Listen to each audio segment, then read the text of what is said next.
दोस्तों, एक ऐसा देश जो कभी मध्य पूर्व की महाशक्ति कहलाता था। एक देश जिसके पास दुनिया का चौथा सबसे बड़ा तेल भंडार था। एक देश जो परमाणु ताकत बनने का सपना देखता था और आज वो देश टूटने की कगार पर खड़ा है। मैं बात कर रहा हूं ईरान की। ईरान जिसकी करेंसी इस वक्त दुनिया की सबसे बेकार करेंसी बन चुकी है, जहां लोग भूखे सो रहे हैं, जहां सड़कों पर आग लगी है, जहां अमेरिका और इजराइल ने मिलकर सबसे सर्वोच्च नेता की ही मार डाला और जहां अब एक नई जंग शुरू हो चुकी है जो पूरी दुनिया की अर्थव्यवस्था को हिला रही है। आज इस वीडियो में मैं आपको बताऊंगा कि ईरान कैसे बर्बाद हो रहा है, इसकी जड़ें कहां से शुरू हुई, युद्ध कैसे छिड़ा और आगे क्या होने वाला है। सबसे पहले बात करते हैं उस सच्चाई की जो ईरान सरकार कभी खुलकर नहीं बोलती। जनवरी 2026 तक ईरान अपने इतिहास की सबसे गहरी और सबसे लंबी आर्थिक तबाही में फंसा हुआ है। ये कोई अचानक आई मुसीबत नहीं, बल्कि यह दशकों की गलत नीतियां, भ्रष्टाचार और अंतरराष्ट्रीय अलगाव का नतीजा है। अब करेंसी का जो हाल है, ईरान की करेंसी रियाल जो कभी डॉलर के मुकाबले 42,000 के करीब थी, आज $1 के बदले 15 लाख रियाल से भी ज्यादा हो चुकी है। मार्च 2025 में यह आंकड़ा 10 लाख रियाल प्रति डॉलर पार कर गया है, जिसके बाद ईरानी रियाल को दुनिया का सबसे बेकार करेंसी घोषित कर दिया गया है और दिसंबर 2025 तक तो हालत और भी बदतर हो गई है।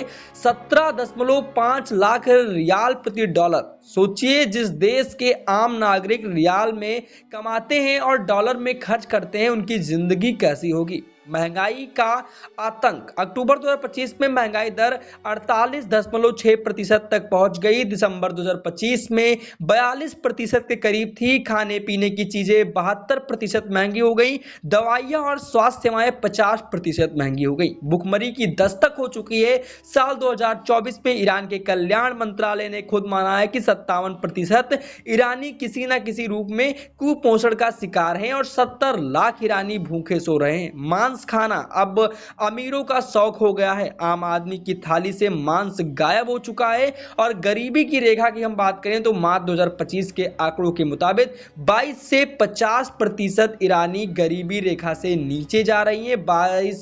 2022 से अब तक यह संख्या नाटकीय रूप से बढ़ी हुई है। अब आपकी जानकारी के लिए बता दें कि ईरान की यह बर्बादी किसी एक रात नहीं आई, यह एक लंबी कहानी है जो 1979 की इस्लामी क्रांति के बाद शुरू होती है। साल 1979 इस्लामी क्रांति का उदय, जब आयतुल्लाह खुमैनी सत्ता में आए, जो कि उन्होंने पश्चिम में ईरान की पूरी तरह से काट लिया। अमेरिका दूतावास में करीबन 444 दिन तक बंधक बनाए गए राजनयिक। इस एक घटना ने ईरान और अमेरिका के बीच की दीवार को इतना ऊंचा कर दिया कि आज तक वह गिरी नहीं।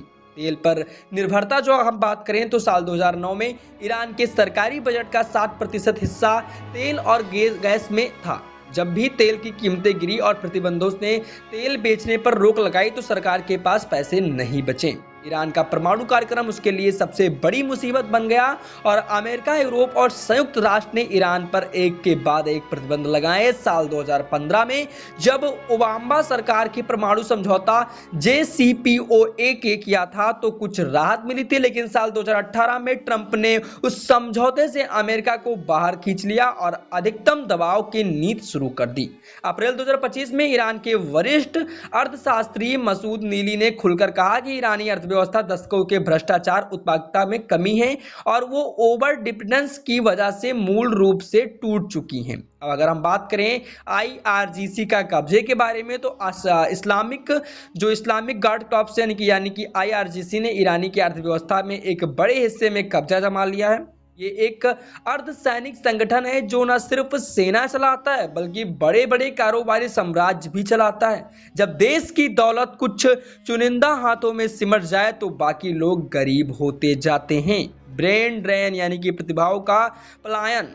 हर साल 50,000 से ज्यादा छात्र ईरान छोड़कर दूसरे देश में जाते हैं और 3,000 महिला नर्स हर साल ईरानी चली जाती हैं। साल 2024 में करीबन 9.5 लाख बच्चों ने स्कूल छोड़ा या देश खुद अपने भविष्य को खो रहा है।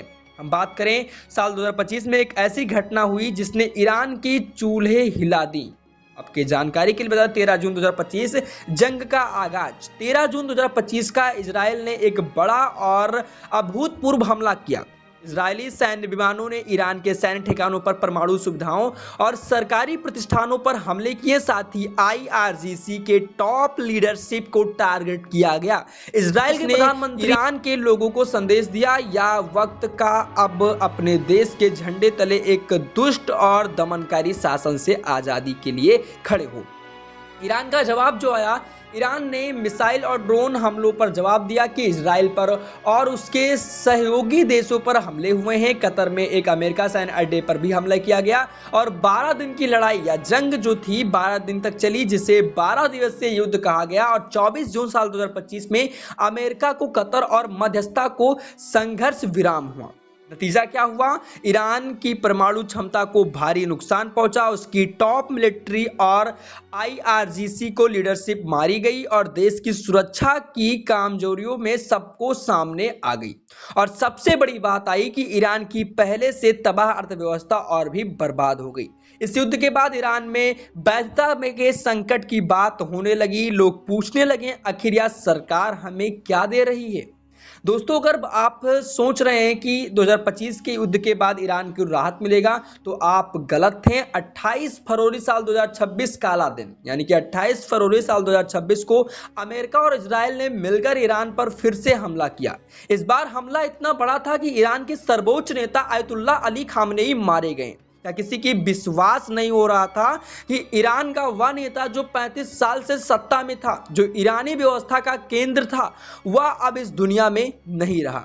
आपके जानकारी के लिए बता दें, इसमें जवाब में ईरान ने एक ऐसा कदम उठाया जिसे दुनिया का मतलब कहा जाता है कि ईरान में होर्मुज और जलद के स्टॉप ऑफ होर्मुज को बंद कर दिया गया और यहाँ से शुरू हुई दुनिया की सबसे बड़ी ऊर्जा तबाही। हम आपके जानकारी के लिए बता दें, होर्मुज और जलद डमरुद मध्य के दुनिया का 20% तेल गुजरता है। जब यह बंद हुआ तो तेल की कीमत आसमान छूने लगी। $70 के प्रति बैरल कूदकर $100 प्रति बैरल तक पहुंच गई। कतर की LNG और गैस का संकट। 2 मार्च 2026 को ईरानी ड्रोनों ने कतर के गैस प्रतिष्ठानों पर हमला कर दिया और कतर दुनिया की सबसे बड़ी LNG यानी तरल प्राकृतिक गैस निर्यातकों में से एक थी। और इस हमले के बाद यूरोप में गैस की कीमतें लगभग दुगनी हो गई। दुनिया भर पर इसका असर भी देखने को मिल रहा है। दक्षिण कोरिया के शेयर बाजार में 12% की गिरावट आई। साल 2008 के बाद की सबसे बड़ी गिरावट थी। थाईलैंड, जापान, भारत सब बेचैन हो गए। दुबई की हवाई सेवाएं ठप हो गई। पाकिस्तान सबसे बुरी हालत में है। वह 40% ऊर्जा आयात करता है और भारत के लिए भी अब बहुत बड़ा खतरा है। और हमारी आधी से ज्यादा कच्चे तेल की जरूरत खाड़ी देशों से ही पूरी प्राप्ति होती है। हम बात करें खुमैनी की मृत्यु के बाद, ईरान ने मुज्तबा की खुमैनी और खुमैनी के बेटे को नया नेता घोषित किया। विशेषज्ञ कह रहे हैं कि मुज्तबा अपने पिता से भी ज़्यादा कट्टरपंथी हैं, यानी जंग खत्म होने की कोई असर नहीं दिख रहा है। दोस्तों, बाहरी दुश्मन तो एक तरफ, ईरान के अंदर भी आग भड़क रही है। साल 2025 दिसंबर, जो कि 28 दिसंबर साल 2025 को तेहरान के ग्रैंड बाजार के व्यापारियों ने दुकानों बंद कर दी और सड़क पर उतर आए। यह महंगाई और रियाल की तबाही के विरोध में था। यह प्रदर्शन देखते देखते फैल गया विश्वविद्यालयों में, इस्फहान में, सियाज में, मशहद में। और यह साल 2025 में महसा अमीनी प्रदर्शनों के बाद भी सबसे बड़ा विद्रोह था। कुछ विशेषज्ञ तो इसे 1979 की इस्लामी क्रांति के बाद सबसे बड़ा उठाव बताते हैं, सबसे बड़ा यह उठाव बता रहे हैं। और लोगों ने नारे लगाए कि तानाशाह मुर्दाबाद। कुछ ने कहा न गजा ना लेबनान, मेरी जान ईरान के लिए। इस नारे का मतलब हमारी सरकार जो पैसा हमास और इसके साथ साथ हिजबुल्लाह पर लगाती है, वह हमारी भूखी जनता पर लगाओ। सरकार का जवाब भी था गोलियां, यानी कि ईरान इंटरनेशनल की रिपोर्ट के मुताबिक खुमैनी सरकार के अधिकारियों ने प्रदर्शनकारियों पर गोलियों चलाने के आदेश भी दे दिए। हजारों लोग मारे गए। या आधुनिक ईरानी इतिहास का सबसे बड़ा नरसंहार बताया जा रहा है। क्योंकि कहा गया कि सरकार दमन और फांसी की रफ्तार बढ़ा रही है। 200 से अर्धशास्त्रियों की चेतावनी भी दी गई।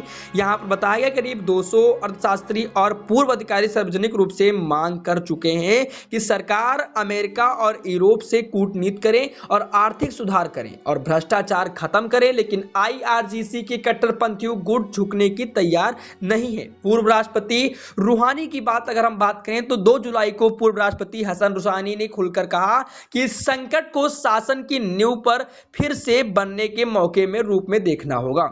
उन्होंने कहा कि राष्ट्रीय सुरक्षा के लिए सिर्फ मिसाइल नहीं बल्कि एक मजबूत अर्थव्यवस्था, समझदार कूटनीति और जनता का भरोसा चाहिए, लेकिन अभी तक किसी को नहीं सुनी गई। दोस्तों, यह सिर्फ ईरान की कहानी नहीं बल्कि इसका सीधा असर आपके जेब पर भी पड़ रहा है। भारत और तेल की अगर हम बात करें तो भारत अपनी ऊर्जा जरूरत का बड़ा हिस्सा खाड़ी से पूरा करता है और इसके साथ साथ जब हुर्मुज़ बंद हुआ तो तेल की कीमतें बढ़ी। आपकी जानकारी के बताना चाहते हैं, हुर्मुज़ बंद हुआ तो तेल की कीमतें इसलिए बढ़ी क्योंकि तेल की कीमतें बढ़ी और जब तेल महंगा होता है तो पेट्रोल महंगा होता है, ट्रांसपोर्ट महंगी होती है, सब्जियां दालें महंगी होती हैं।